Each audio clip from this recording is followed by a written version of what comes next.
September 10th, 2025. Charlie Kirk is sitting on a chair outside at Utah Valley University. Broad daylight, 3,000 people watching.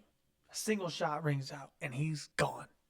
The government tells us 22-year-old Tyler Robbins, bolt action Mauser 98, 30-06 round, 142 yards, case closed.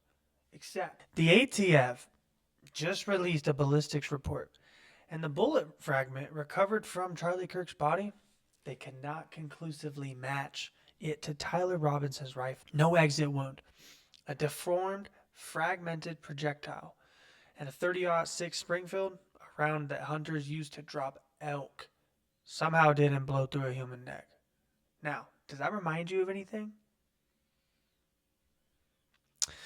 Because the last major American political assassination where a 30-06 was the alleged weapon, a jury literally found that the government helped pull it off.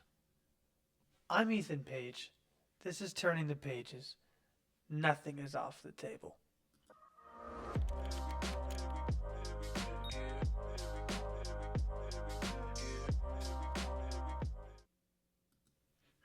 All right. Now, let's talk about guns, because this is where the Fed slop narrative starts falling apart almost immediately. And I need you to actually think about what a 30-06 does to a human body. The 30-06 Springfield is not a small round. It is a hunting cartridge. It was a standard U.S. military round from 1906 through the Korean War. It is designed to kill deer, elk, and black bear at 142 yards, which is the stated distance in this case. Excuse me. You are talking about a projectile hitting with somewhere around 2,400 to 2,600 foot-pounds of energy. For reference, the round that killed JFK, also a high-velocity round, created an exit wound so catastrophic it blew out the back of his skull. So the question I need you sitting with for this entire episode is, why didn't Charlie Kirk have an exit wound? Now, I've prepared some resources for us today, of course. I always do. Let's make sure I have the right film here. Now, bear with me. Of course, there's always going to be some stupid ads or something in the background. I might make my screen a little bit smaller here. Hold on. We'll make that a little bit smaller. I think that's better. Now, I'm going to read right off the rip. This is from April 18th. This is very recent evidence at time of recording. Let me put that on the screen so you can see it. April 18th, 2026. Okay. A Utah judge has just unsealed a federal ballistics report in the murder case of conservative activist Charlie Kirk, revealing new details about the forensic evidence against accused gunman Tyler Robinson. Excuse me. The newly public report from the Bureau of the ATF. The newly public report from the ATF states that examiners could not conclusively match a damaged bullet fragment recovered during the investigation to the rifle that prosecutors say was used in the killing. However, the same report confirmed that a spent cartridge casing was fired from the suspected murder weapon, giving prosecutors a significant piece of forensic evidence linking the gun to the scene. According to the filing, they examined a deformed section of bullet jacket material along with 4 lead fragments. The report explained that an inconclusive result does not mean the bullet came from a different weapon, which, don't worry, dozens of you guys made sure to let me know of on TikTok. I made a TikTok video about this before there was even actually an article about it. And the second that occurred, holy crap, you guys let me have it. You guys absolutely let me have it, because I posted the one person that made an article of it. It was the Daily Mail. Nobody trusts the Daily Mail. So, of course, when I screen capture that, everybody ripped me a new one, blah, blah, blah, blah, blah. But now it's unfiled, so that you guys can go see this for yourself. You know, mainstream media be completely damned. You can go see it for yourself. You don't need to find that. But I just wanted a quick clip for TikTok. So Scout's honor, I got my quick clip, and it was great. So cheers. The report explained that an inconclusive result does not mean the bullet came from a different weapon. Instead, it means that there was not enough identifiable markings left on the damaged projectile to make a definitive determination. Now, why is that super duper important? Why is that super duper important?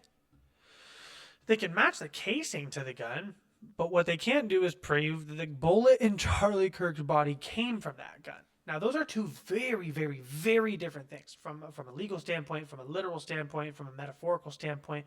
Those are very, very, very different things. And in any honest courtroom, that's going to matter a lot. That's going to matter a lot. Okay, so when we start to unpack this a little bit, the things that are going to be the most important, in my opinion, I'm looking at things as if I was a defense attorney. I'm not. I have law credits that are completely crap or whatever. You know, I didn't do anything. I just took a couple law classes or whatever. But anyways, I'm a dumbass. Don't listen to me. That's my whole point here. I'm not a lawyer. I'm not an attorney. I've never worked in a law office. I took a couple of freelance classes because I wanted to better educate myself. And God forbid I ever get caught up in something stupid, or if I ever get accused of something I did not do. So that's the short and sweet of it. I'm not smarter than you, but where I'm looking at things is from that perspective. Okay. Now, with that being said, this is going to matter a lot in a courtroom. This really is. Okay. Nobody's going to try to say when they have that evidence, okay, great, you can prove that the casing matches the gun. No shit, Sherlock. We kind of already expected that, right? But what you can't prove is that the bullet that hit Charlie in the neck was actually from that gun. That's definitive.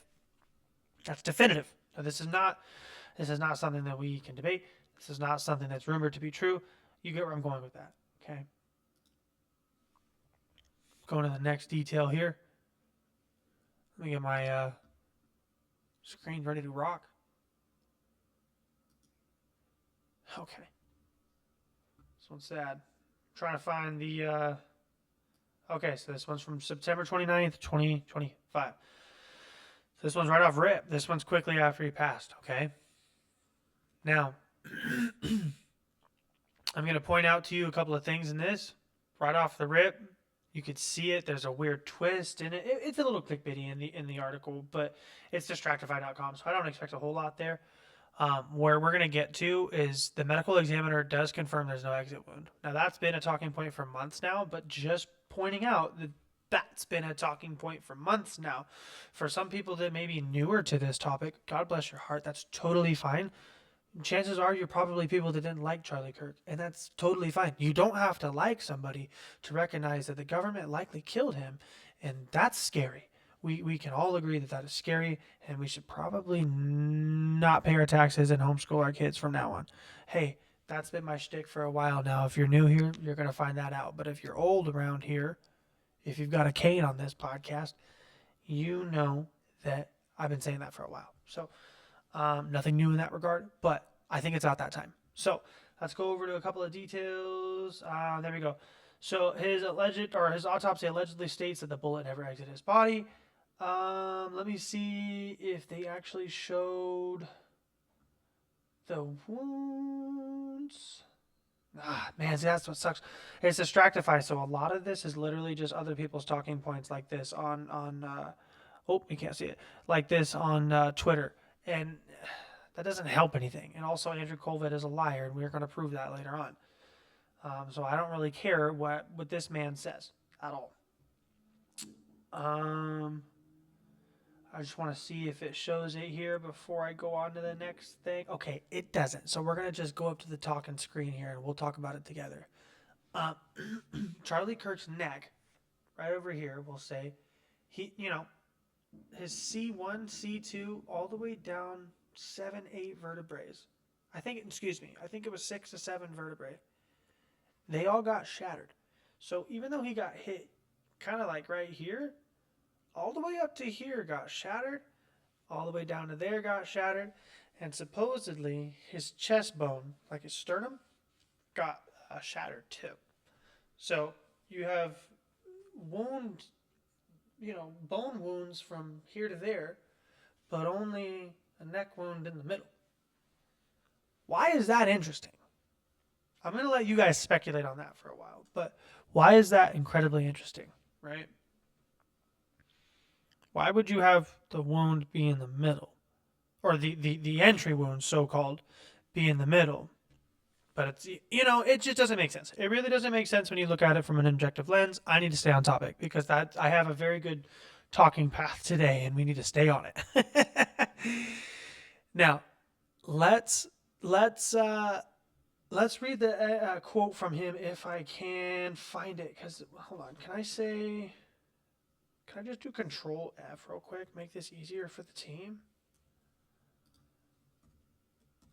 Here. What was his name? Tarrant. Okay.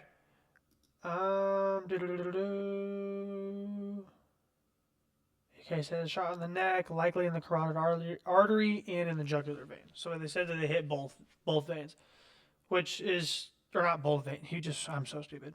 Said the carotid artery and the jugular vein. So hitting both, because if I remember right, that's right here, up and down. One goes up, one goes down, right? And that's okay. That's how anatomy works. If I'm remembering it right. I could be totally remembering it wrong, man. And if so, have at it. Let it rip. That's totally fine. You can't win them all. You can't win them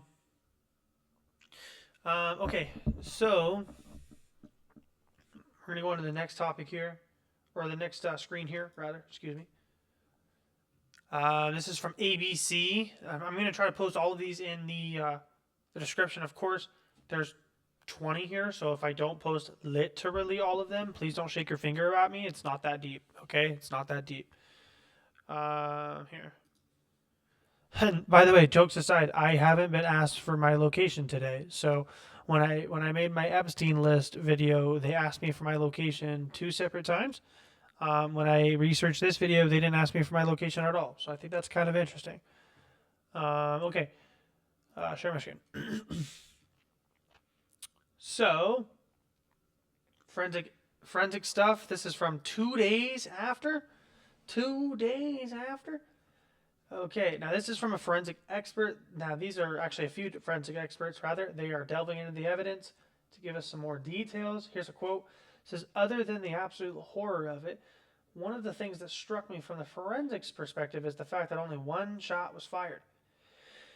He explained, or end quote, he explained that a bullet posed a significant risk not only to KIRK, but also to the hundreds of people seated in front of him. Yes, and I'm glad that we're talking about that because nobody else really seemed to give a shit about that. Bystanders could have been absolutely ripped to shreds on this. When you see the photo of the POV of the shooter looking down, it's I think it's the FBI or the ATF. They're on the roof. They're looking down towards UBU. You can clearly see that this bullet would have zipped mere inches over some people's heads and could have even intersected at some spots. So that's concerning, to say the least. So that's kind of where I'm going with that. I need to stay on topic, as we always say. There we go. Now, the expert called... That is actually on topic. Bless my heart. The expert called it unsurvivable and described the round passing over hundreds of heads in front of KIRK. Now, what they're trying to lead with today, this is off the beat of the article that I'm posting right there. What they're trying to lead with today is that, again, because we've started to figure everything out, what they're trying to lead with today is that it was a soft point bullet and that it fragmented. And all of these funny words to basically say that it wasn't as strong of a bullet as a regular 30-06. That's what they have to do to keep up with the narrative, right? Now, a 30-06 soft point round at that close of a range, passing through soft tissue, if it's so-called going to fragment, there's a high chance that it could ricochet and hit anybody else. Yet that did not occur. It did not hurt. It did not hit the backdrop. It did not have an exit wound. It did not, just nothing. Nothing. If it's truly a fragment, where are the fragments? Because the doctor said that they found one bullet in his neck. They found one piece. Okay? If it fragmented, it doesn't disintegrate. Okay? Actually, before the forensics experts in their armchairs get in my comments, yes, they are actually designed to literally disintegrate in some forms, but that's not what actually occurs in many iterations of the rounds being fired. Just because something is supposed to happen doesn't mean it actually does. Any parent ever will agree with me here. Now again, no fragmenting, no ricochet, just nothing. Just nothing. His neck just ate everything, and it's superhuman, and that's what they're trying to tell us. That's what they're actually trying to tell us. Awesome. Now I'm going to throw up a local link here. Throw some love to Como. All my people in the Washington area. You guys will be like, what? We guys cover this? This is kind of cool. And now the link is not working. That's fun. Let me refresh, and we'll get this back up. Okay. So it says fact check team, who killed Charlie Kirk, what we know, what we still don't. This was 3 months after the fact. Okay, this is 3 months after the fact. This is crazy. Now, we'll come back to that in a second because I actually have a talking point real quick. But just, I want to throw something in here real quick. I want to throw something out there. Actually, not in here, out there. Now, here's where I want to throw something out there. And I'm not telling you what to believe. I'm just telling you what is possible. What if it wasn't a standard 30-06 bullet? What if it even wasn't a 30-06 bullet at all? Okay. We've seen directed energy weapons. We've seen fletchet rounds. We've seen exotic payloads that the intelligence community has had for decades. A projectile that enters soft tissue, fragments catastrophically, leaves no exit wound, and resists ballistic matching? That's not a hunting round. That's designed behavior. Okay? Or, and stay with me, what if the 30-06 casing was planted and the fatal projectile came from somewhere else entirely? Okay? A second shooter, perhaps, maybe a different angle. I mean, people were talking about that from the get-go. But where I'm going with it, and where some other people in the community are going with it, the Baron Colemans of the world, the Gary Hughes of the world, and I've talked about it on a couple episodes already, what if it was a different weapon entirely? I think we don't have enough people talking about that. And I dismissed this case for a long time myself, too. But what if it's a different weapon? I don't know the answer. I don't. But I do know that the official story requires you to believe a round that punches through elk. Like, clean through. I'm talking one and done, just Swiss cheese. Somehow couldn't punch through a human neck. And I'm sorry. That's personally where I get off the train, man. I'm getting off the train. For those who don't understand the reference, I am not talking about the regular train. I'm talking about the Jewish train, baby. As a Jewish man, I'm not getting on your train, right? Because when we get on a train, we usually end up in a camp we didn't sign up for. Sometimes more metaphorically, sometimes more literally, right? I'm getting off the train right when they tell me that I need to believe that round stops at a neck. This is a neck. That's so stupid. That was funny. That's going to be a clip already. This is a human neck, right? But if we take it out, what is that? Maybe 3-4 inches? I just put curtains up tonight in the studio. It looks great, by the way. I might post a picture for you guys so you can see it. But,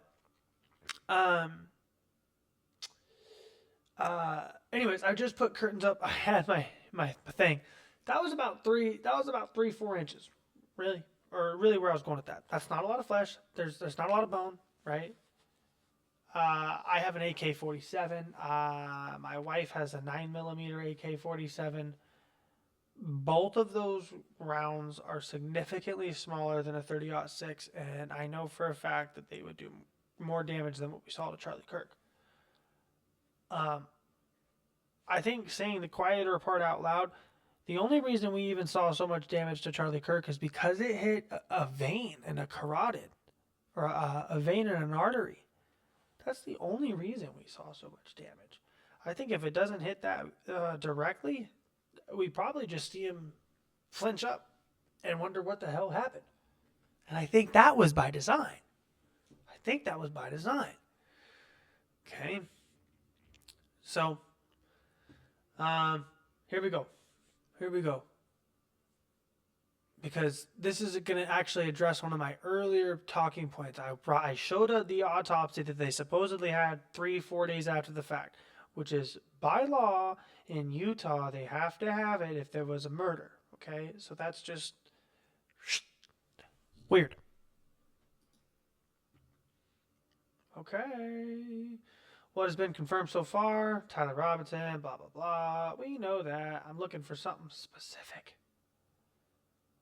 That I could show you guys on the screen real quick. If I can't find it fast, I will tell you about it because I don't want to be here all day.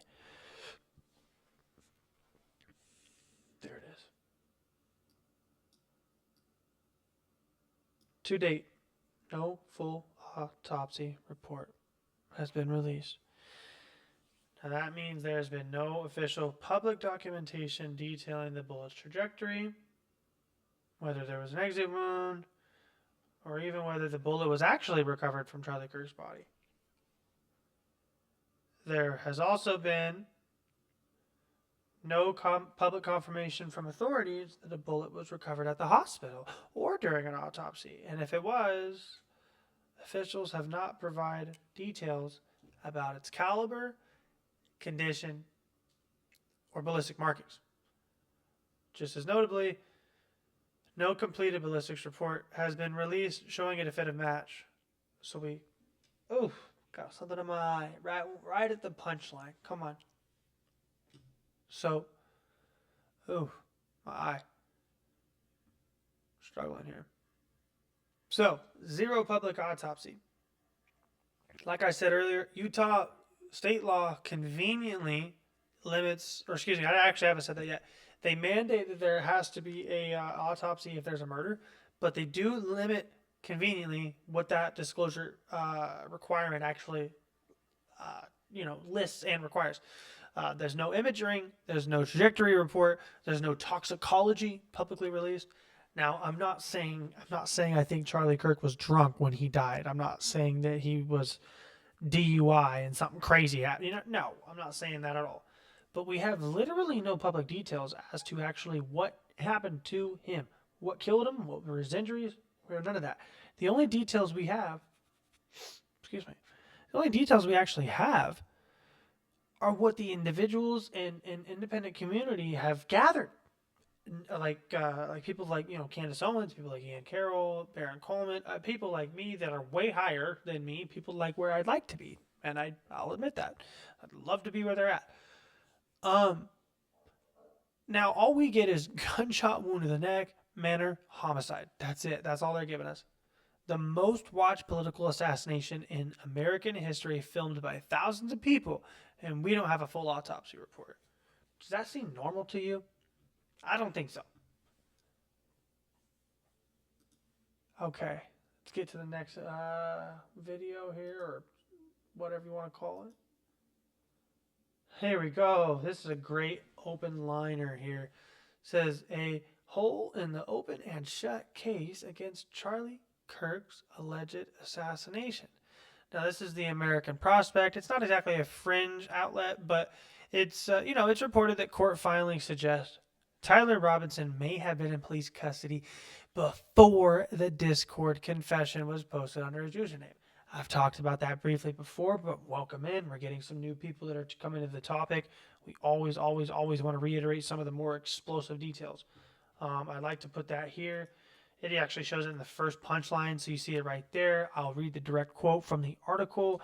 A new court filing suggests Tyler Robinson was in police custody hours before he, quote, confessed to his Discord buddies and surrendered to his cop friend.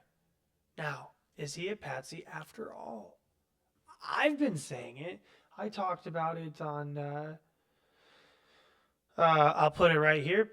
We're gonna put it up on the screen, but I talk about it right there. And man, this guy right here did not shoot Charlie Kirk. I will say that till the cows come home. I say that as a fan of Charlie Kirk. I would love to just convict this guy, but he didn't do it, and I'm not going to convict an innocent man.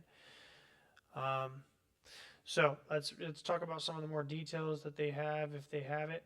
Here we go. Here's some of his chats that he said on September 11th. A user called Zealous Monkey 55095 said, "It was me at UVU yesterday. I'm sorry for all of this. I'm surrendering through a sheriff friend in a few moments. Thanks for all the good times and the laughs. You've all been so amazing. Thank you for everything." Exactly 5 minutes later, at 8:02, former Washington County Sheriff Nate Brooksby recalled a few days later in a press conference, he received a phone call from an old colleague. Quote, "His voice is kind of shaky, so my first thought is who died." He says, "Hey, I know who Charlie Kirk's shooter is. I know the family through a religious association. He's in Washington County now, and we're working on trying to get him in to come in voluntarily." That call lasted about 2 minutes. And then he talked to somebody else with an even shorter conversation lasting about 40 seconds. Now, they say that he surrendered just around 9 p.m., technically. But, does it not show it here? I don't know if it does, or maybe if I just went too fast. But we'll just cut to the chase. He sent that Discord message before then. After that, I mean.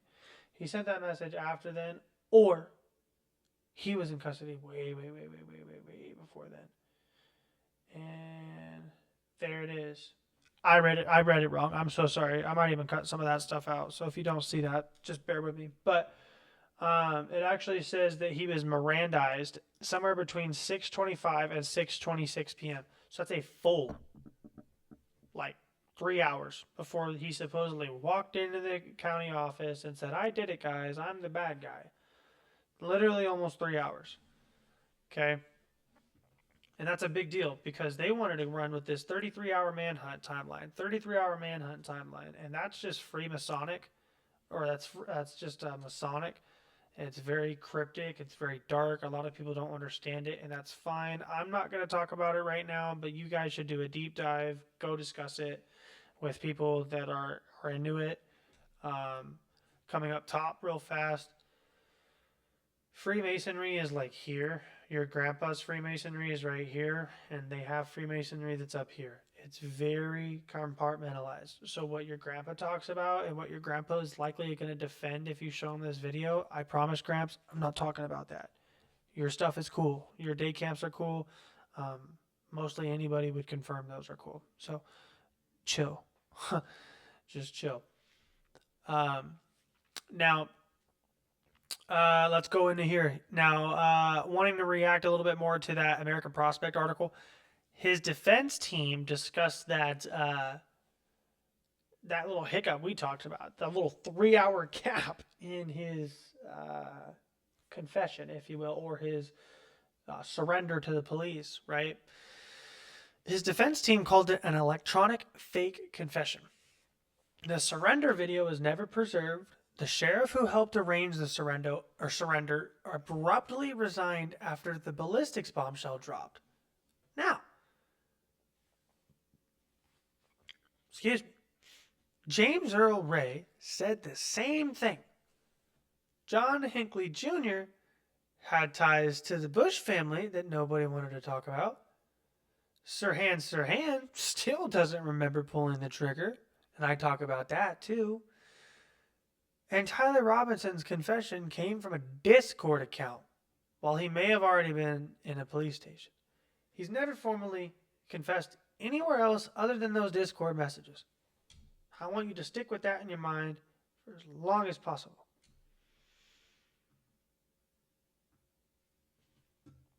Okay, now we're going to jump into the next one. I'm not saying ERIKA KIRK killed her husband, but I will say it. Erika Kirk killed her husband. She ain't gonna sue me. And if she does, good luck. Let's let this go to discovery because I'm partnering up with anybody else. Now I want to be very clear.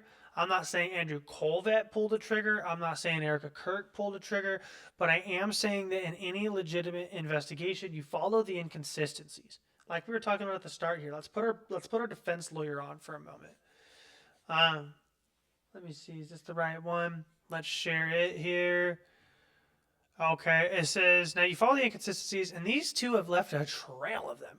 Candace Owens, we already know her. She knew Charlie Kirk. They were very good friends, arguably best friends. She started asking questions, and the deeper she dug, the weirder it got. Let's look at what we actually know, okay? Now, here. Where's it at? Okay, I was already there. Boom.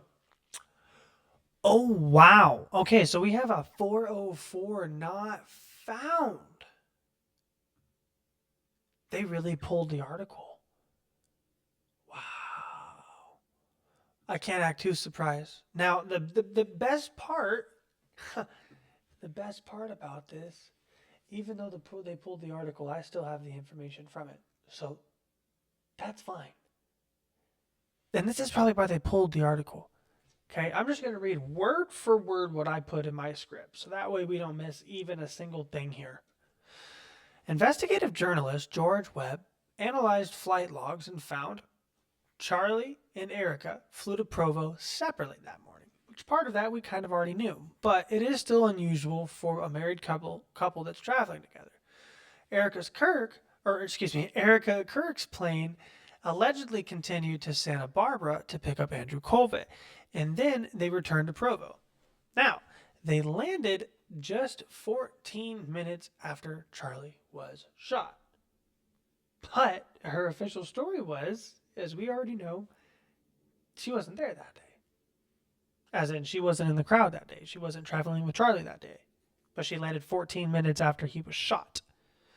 The official story is that Andrew KOLVET flew in after hearing the news to console a grieving widow.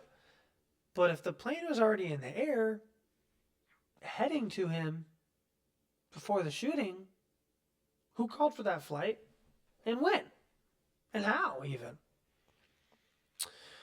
It's interesting, and I think it's even more interesting that they actually pulled the article. I have it right here too, so I'll post it in case I did it wrong, but I think that article is wrong there. Here we go. This one's a good article. Boom. Was there a plot to kill Charlie Kirk? Erika Kirk allegedly met with TPUSA spokesman in an unmarked building before husband's assassination. This article came out on my birthday, March 27th, 2026, just a little bit ago. Now, the tragic death, blah, blah, blah. We already know that. Let's talk about some of the flight logs and the tarmac hug story. Candace Owens broke this story originally. She talks about how Andrew KOLVET and Erika Kirk both discussed having a hug together on the tarmac on the runway after getting off the plane and seeing one another. At one point, it just sounds like it's a heartfelt discussion, and it should be. You know, at face value, it's just a beautiful thing where someone's consoling one another. But that's not what we're appearing to see. Candace Owens alleges that flight records and logistical data tell a very different story and suggest premeditation. Based on the flight records, Charlie's plane flew from Scottsdale to Provo in the morning and then from Santa Barbara to Scottsdale before the assassination. Now, Candace Owens also questioned whether Erika truly waited for Andrew KOLVET to arrive at 4:30 p.m. on the tarmac for the hug, pointing to an audio recording from a police scanner indicating that Erika was arriving at 3:30. Owens said that the timeline that they provided does not work. She also theorized that Erika Kirk and KOLVET were already together at Scottsdale.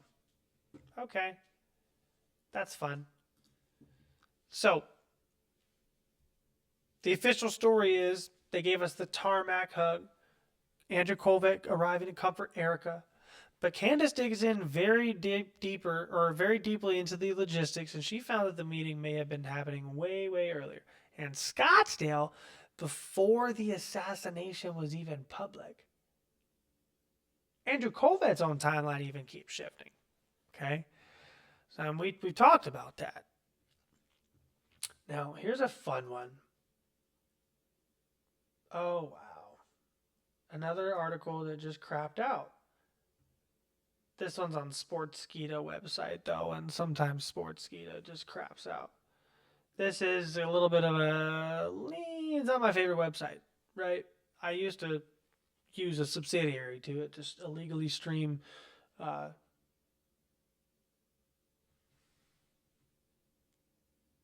I don't know if I should even finish that sentence. I used to watch the football games when I was in Arizona. It's not even that deep, but when I was in college, I used to stream, NFL games when I was out of market, and I didn't want to pay a shit ton of money to watch the games.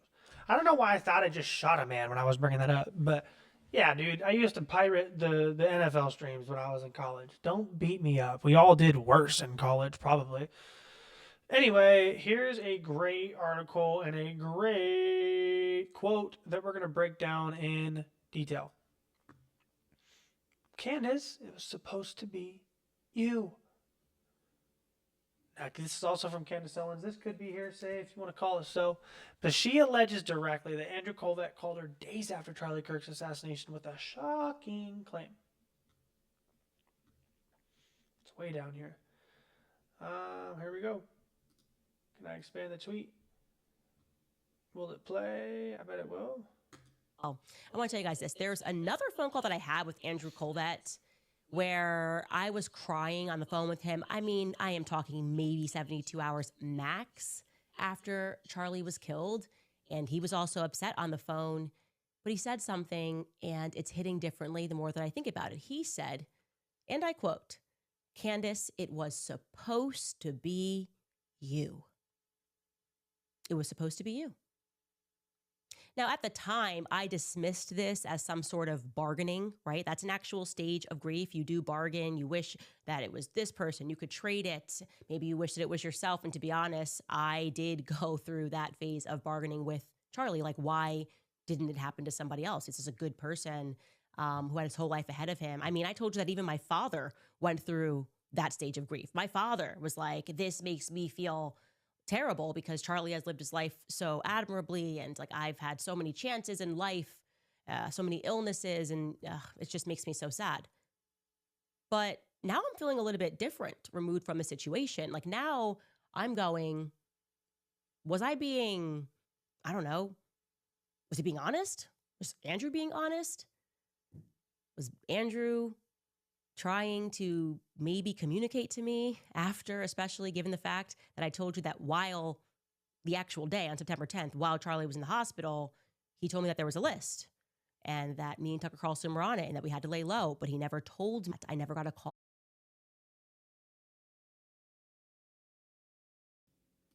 Sorry, I had to make sure I wasn't muted. So you get her point, but she discusses it very, very, very just succinctly. Candace, it was supposed to be you. She initially looked into it as just grief. Now, months later, she's saying that looks a whole lot different. Now, remind you, this was in November. She's brought it up a lot of times since then. Probably, I'd say 4 or 5 times since then. Maybe even more. But I would say confidently, she's probably brought it up 4 times just saying, like, this still bothers me. Or she's brought it up in tangent to other things. But, yeah. There's really nothing you can say that justifies that statement unless you want to say it's grief, but you gotta do a lot of heavy lifting for grief there. A lot of heavy lifting for grief. Now I'm gonna close that one since it wanted to crash my computer earlier. Oh, goodness. Okay. Now. Okay.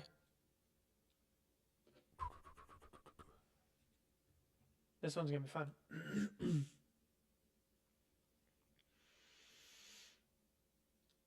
I actually fell victim of this one myself. My mom and my wife, they thought that I got my story wrong. But this is a good one. And if they watch this after the fact, now they'll know what the heck happened. So let's share this screen here because it vindicates me a little bit. There we go. Charlie Kirk lie exposed. ERIKA KIRK's interview fuels claims media lied about husband's death scene. ERIKA's televised interview says that she learned of Charlie Kirk's shooting by phone, contradicting early reports that she and the couple's children were actually at the event. Okay, so that's actually what I had initially thought too, because that's what the initial reporting had come out and said. Okay, they placed her at the event when he was shot. In her first televised interview, she did clarify she was not present. She learned by phone call, sprinted from a medical center parking lot, and collapsed. However, these are two fundamentally different stories about where this wife was the moment he died, and that discrepancy was never explained why it was initially reported the complete opposite of one another. But I did just prove that she landed about 14 minutes after. So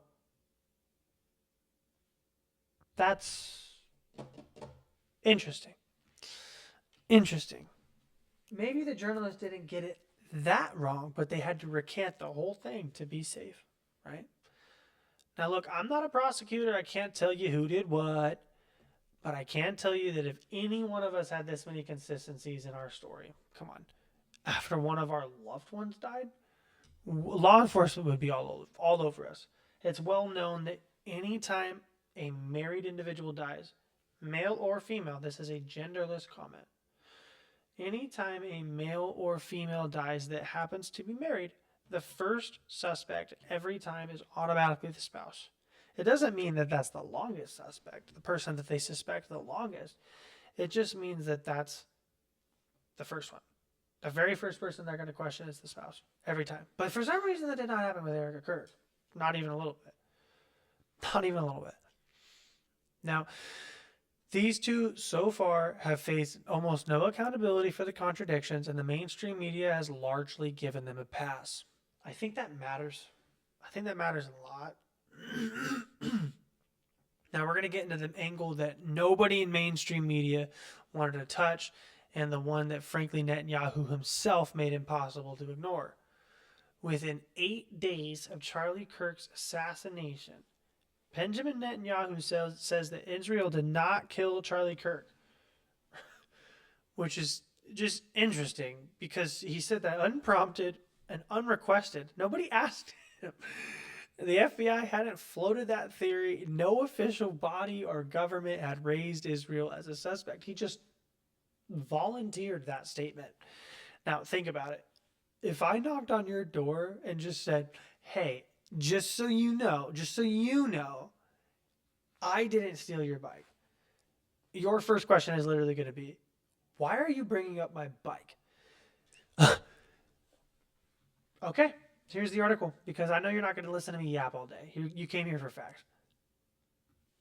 There you go. There you go. Now, look, this is literally a Jewish company that posted this. This isn't some stupid, like, you know what I mean? This isn't a neo-Nazi page. This is nothing like that. This is the average just news agency, and I think it's even in Israel, but I'm not sure. They're trying to say that this circulated on the far right, but dude, this happened 8 days after the shooting.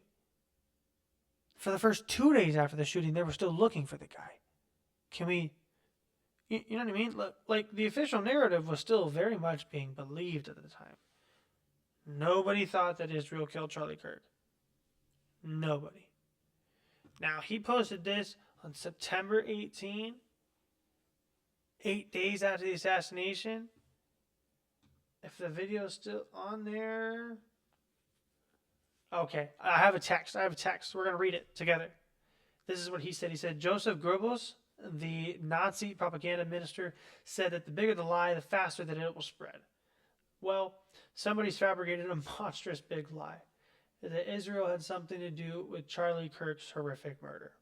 So there you go. You have it right there. Netanyahu himself said that anybody who questions this is Joseph Goebbels. Okay. Without getting into specifics, he said that Charlie loved Israel and loved the Jewish people. I've posted several quotes that he very much literally said he's left the pro-Israel cause, but that is okay. He went down these weird things, okay? He talks about Qatari funding and it's weird. He gets off a rabbit hole tangent, but you get my point. He ended up immediately trying to wash his hands of something that nobody said he had blood on for. So that's very interesting. He called this whole thing insane. He invoked Goebbels, like I said earlier, and then he gave a second denial later on. Did I? Oh, I don't think I had that second one, do I? Oh, shoot. I don't think I did. I apologize. So I don't have that second video or that second denial, but he did state it a second time. You know, he basically just put his hands up. I didn't do it. I didn't do it. He's the guy from the Polar Express. He's just trying to get his Christmas presents. He didn't do it. He didn't do it. He didn't do it. He's a good boy. Now, one denial is PR, two denials is panic. The leader of a foreign government recorded multiple videos about an American assassination that he was never officially accused of committing. That is not normal behavior. I'm getting way too passionate. My kid's asleep. I need to calm down. Now, that's not normal behavior. It's just not. It is not. Now, months before his death, I'm going to pull this up while I talk about it. Months before his death, Charlie Kirk sent Benjamin Netanyahu a private letter telling him that Israel was losing the information war. He said that support was, quote, slipping away. He called it a, quote, 5-alarm fire, end quote. Netanyahu publicly acknowledged this letter and quoted it, but then he spun it as evidence of Charlie Kirk's loyalty to Israel. What Netanyahu didn't acknowledge or didn't address is why a man publicly warning that Israel's support base was eroding would be dead just weeks later.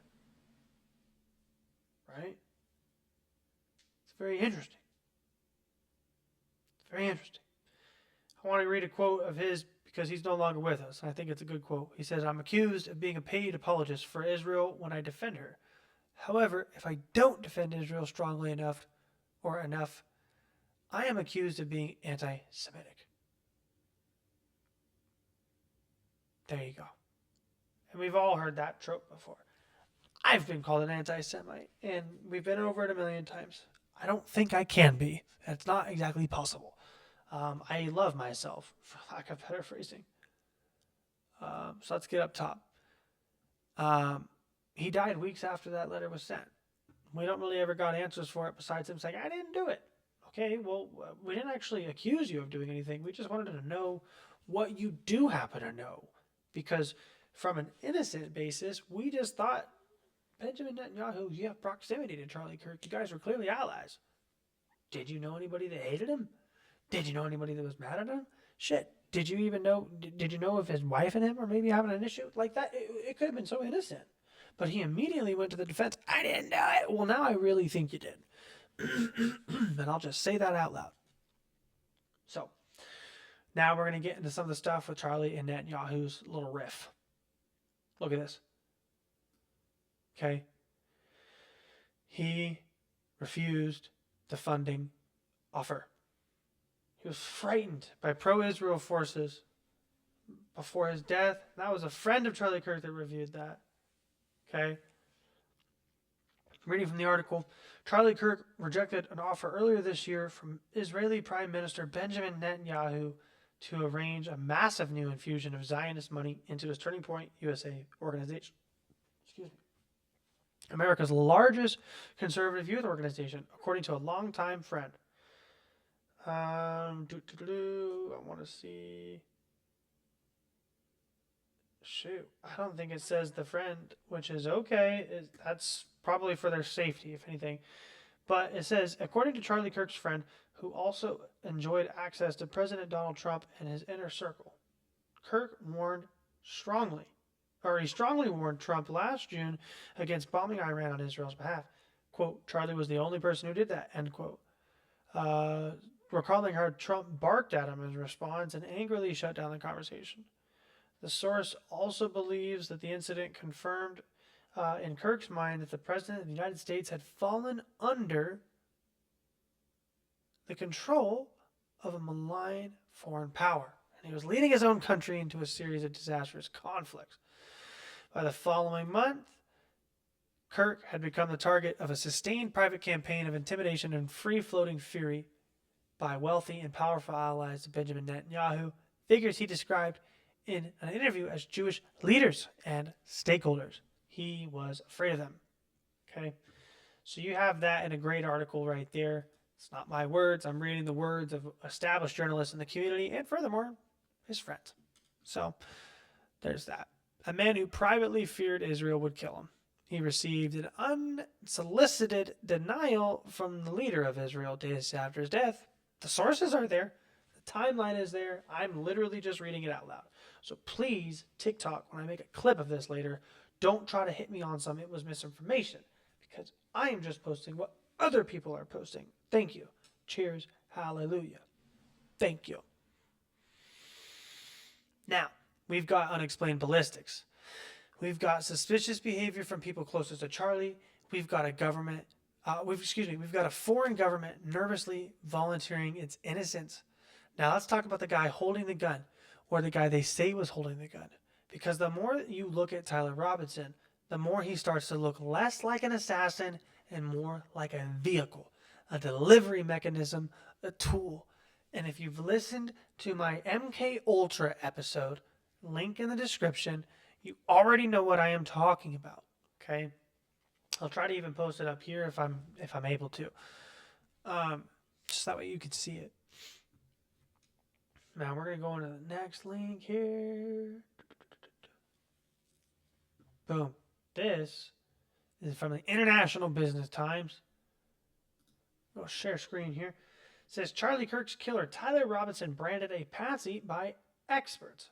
FBI suspects conspiracy. Dr. Mantic also states that similarities of Charlie Kirk's assassination exist with JFK's. Now, Tyler James Robinson is accused of blah, blah, blah. We already know that. Now, he believes that the major gaps, not Tyler, the doctor, Dr. David Mantic. He believes major gaps, confused timelines, and fast accusations echo mistakes from 1963. His view has fueled fresh questions about how Charlie Kirk died during the open-air event with students. Mantic said unclear information and hurried narratives often mask deeper truths, and he fears that that same risk now hangs over this case. Okay, and honestly, I do too. When JFK died, obviously I wasn't alive, but when he died, those who were there know that the investigation was pretty quick, pretty hush-hush. A lot going on there, okay? Now, I won't read the article literally. I took some notes for it.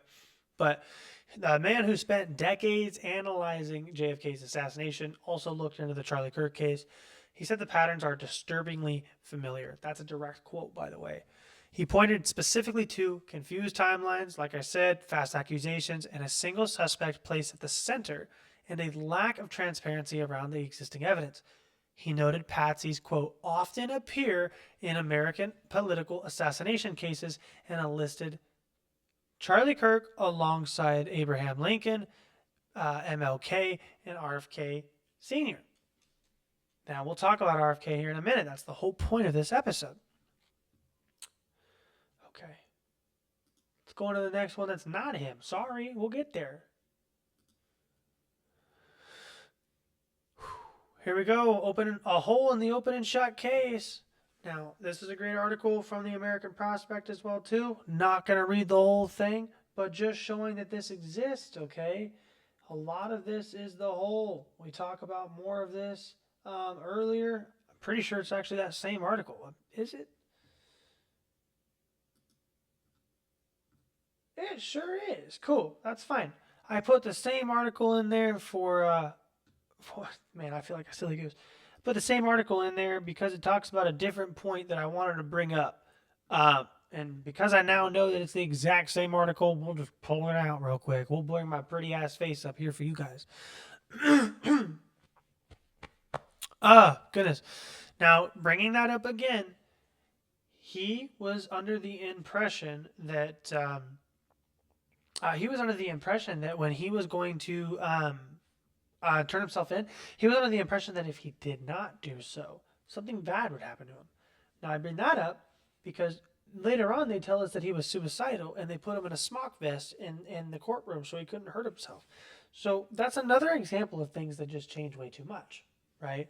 On that same article, as we discussed again, his own defense explicitly called the Discord confession a fake confession. They said it was electronic and could not be proven to be his. So just wanting to give that some extra breath, if you will, some extra life. I think that should be stated twice while we go throughout this episode. The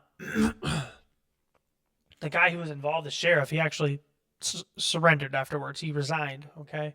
Now, I've covered this before. The government's own documented MK Ultra program created subjects who could be activated, utilized, and then have no memory of what they did. They could even be neutralized by another party if they failed. Now, Sirhan sat in that courtroom and genuinely could not tell you why he was there. That's the guy that supposedly killed RFK Sr. What if Tyler Robinson is the 2025 version? What if he pointed at a target and doesn't even fully understand how he got on that roof? Okay? Everything I just showed you, it is not new. They have done this before. Okay? They did it in Memphis, Tennessee, April 4th, 1968. And unlike the Charlie Kirk case, where we're still piecing things together, the MLK case actually went to trial. And a jury came back with a verdict. The government helped kill Martin Luther King Jr. That was the verdict. That is not a conspiracy theory. That is jury verdict. Let me show you, okay? We're going to pull this case up. It's on Wikipedia, but that just means it's readily available, okay? The Lloyd Jowers trial, known as the King family versus Jowers and other known co-conspirators, was an American lawsuit brought to trial by the family of Martin Luther King Jr. against Lloyd Jowers. The family filed the lawsuit after Jowers admitted in an interview on Primetime Live that he had been part of a conspiracy to assassinate the civil rights leader in 1968. The trial occurred in late 1999, so over 30 years later. The jury unanimously agreed that there was a conspiracy perpetrated by Jowers and other parties, including various government agencies, to murder King and frame James Earl Ray. I'm not going to go into that whole thing because you guys know how Wikipedia is. We'll be here all day reading that one article, right? But reading through some of the verdict language, if I can find it. I won't share it. I thought it was a tab that I could just go to real quick. But they found that it was unanimous. You know it's not often that things are agreed on with an entire group of people, right? Especially in the 90s regarding African Americans that died in the 60s, right? And I don't mean that to be gruff. I mean that to just provide context, right? They didn't exactly agree on a lot of stuff.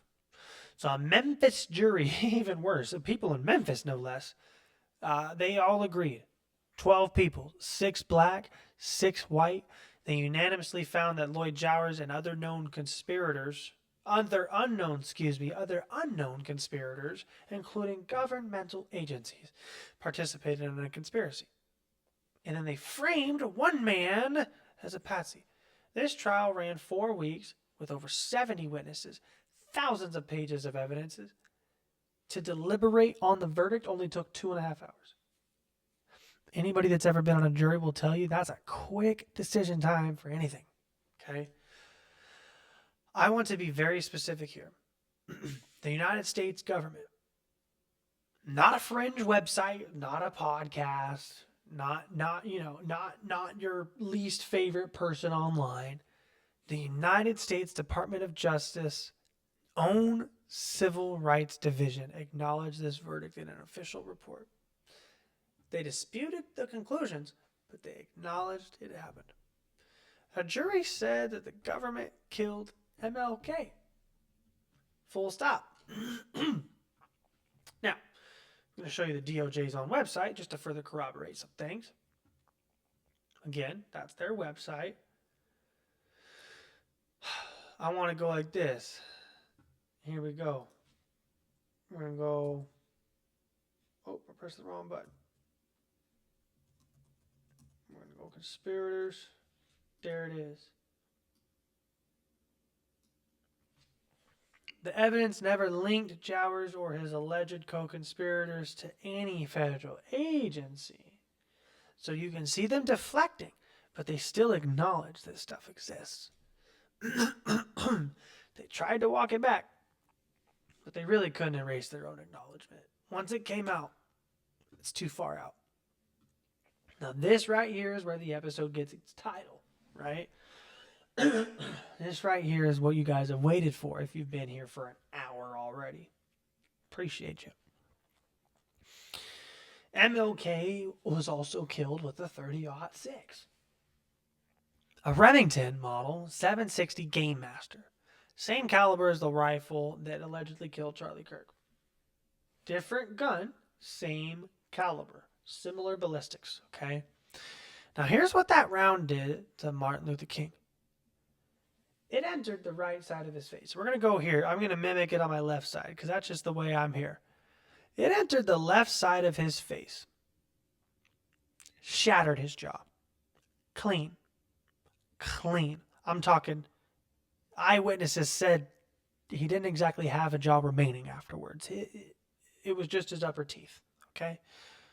Rest in peace, Dr. King. It shattered his jaw. Exited it out of his chin. Re-entered the base of his neck.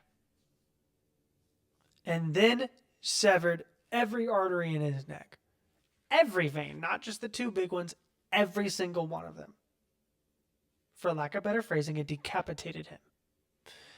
Then it crossed through the right pleural space, which is down here. I can't really show it. It's down through here. And it collapsed his lung. Crosses his midline. And it literally transected his spinal cord at the cervical thoracic junction. Cut his spinal cord clean in half. Then it came to rest near the back of his left scapula. So since I'm mirroring this, the back of his scapula. So way back here. So reiterating that, it came through his face, out through his chin, and down into his neck. Destroyed everything in his neck. Everything. Which is semi-similar to what we hear at the KIRK case. But then it exits and re-enters, which means significantly less velocity at that point. It exits, re-enters, goes straight through his body, cuts his spinal cord in half cleanly, which means his spine got cut in half, and then ends up in his scapula. This thing making no other argument besides the one here did way more damage than what we are seeing with Charlie Kirk. It ripped MLK's jaw off. It took out every vein in his neck. It literally cut part of his spine in half. And then it ended up traveling more than 1.5 feet throughout his body to Charlie Kirk's roughly 6-7 inches. Okay? We're going to show you a peer-reviewed journal on this. So that way you can see this myself. This is an analysis of the vascular injuries and attempted resuscitation surrounding the assassination of Dr. Martin Luther King Jr. Okay. Now, this is an abstract, which means a lot of it's just fluff. A lot of fluff. And then you get into it. It talks about the assassination attempt. And this is just very, very nerdy. So for the nerds, I'll put this link in the description. You're going to get this link. Feel free to go into it. If you're a scientist, read into this. But I'm going to summarize this for the people that need this summarized. And that's me, myself included, right? I had to have AI literally describe some of this to me. And that's okay. That's totally fine. I think I'm pretty good with anatomy, but there were some things like when they were trying to describe literally the trajectory of the bullet, I got confused a few times because it does not make sense how it actually hit him. but it did. A lot of people think that he got hit like directly from the side and he was looking down. So because of that awkward angle, it kind of makes sense how the whole thing happened. He had his arms like this on a ledge. Anyway, rest in peace to Dr. King. Rest in peace to Dr. King. Okay, they talk about his 1958 assassination attempt too, which that one I don't really care about, but we're going to get into some of the notes here and go into some of these details for you. This is a peer-reviewed medical journal on the vascular injuries that King sustained. I want to read the damage list if I can.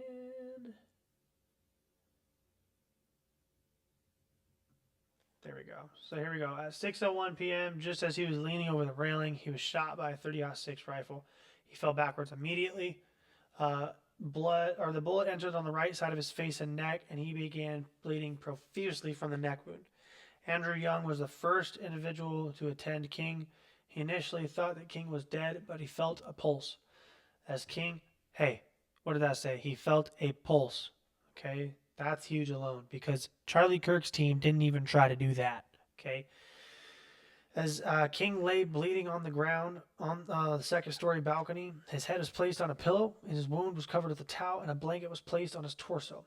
He demonstrated some movement of his mouth, but he did not speak after the shooting, and he quickly lost consciousness. From the time that King arrived in Memphis, he was placed under observation. Let me see what else I have. Okay, he was brought into St. Joseph's Hospital emergency room, unconscious, breathing regularly, and found to have a weak but palpable radial pulse. He had a large right face and neck wound, but was not bleeding excessively from the wound by the time he got to the hospital, likely owing to hypovolemic shock. The operating room was immediately alerted that a trauma patient was in the emergency room. Okay, so you're starting to get some of this stuff here. It's getting to get pretty into the neck or into the neck of the woods there. Terrible pun, terrible time. I am so sorry. Not intended, but that happens. Let me see. There it is. So we're going to reference this against Charlie Kirk about what'll be in this article for you to read. It's very long, thousands of words. If you guys want to read it in its entirety, go ahead. But to summarize for the readers and the viewers, the people that just want to listen to this on their ride home, drive safely, by the way. But for you guys, this thing, same thing. Neck wound. Let me see. Actually, Charlie Kirk's. I'm so sorry. I got my stuff out of whack. I'm an idiot. Sometimes that happens. I'm super sorry. Charlie Kirk had a neck wound, no exit with a fragment retained. With MLK, he had a shattered jaw, exited his face, re-entered his neck, crossed his thorax, transected his spinal cord, and it lodged near his opposite shoulder blade.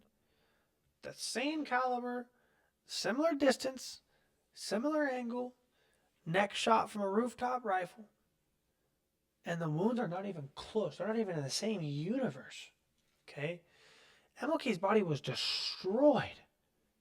I don't even think there's still any public photos of that. Okay?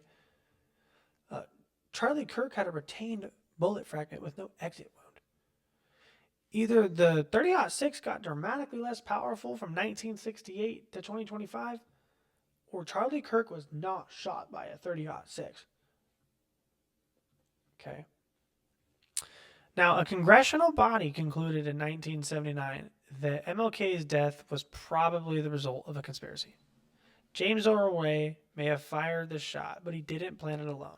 The same committee also found the FBI had seriously threatened MLK's life prior to the assassination.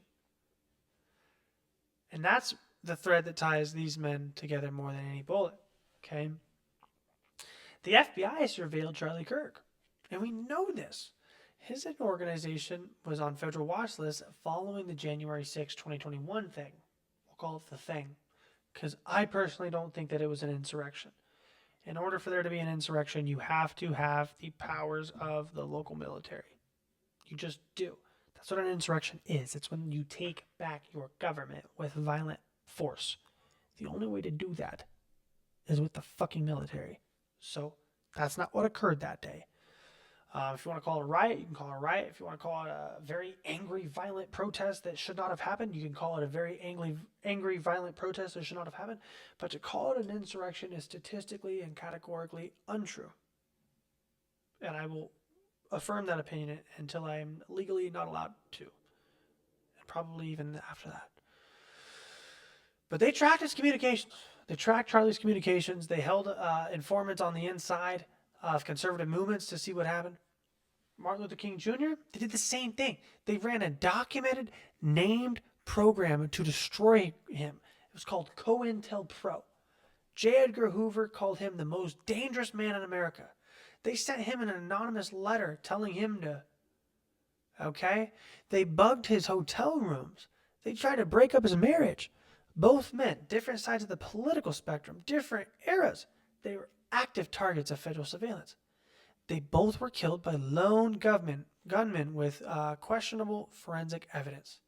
Both cases, I can't talk tonight, boys. Both cases feature cover-up behavior from people closest to them. The pattern is not a coincidence. This pattern is a method. Okay? I think I've spent a good amount of time proving that. Okay, now with the last argument we have here, is it the right one, King Institute? Now this is actually the King Institute from Stanford.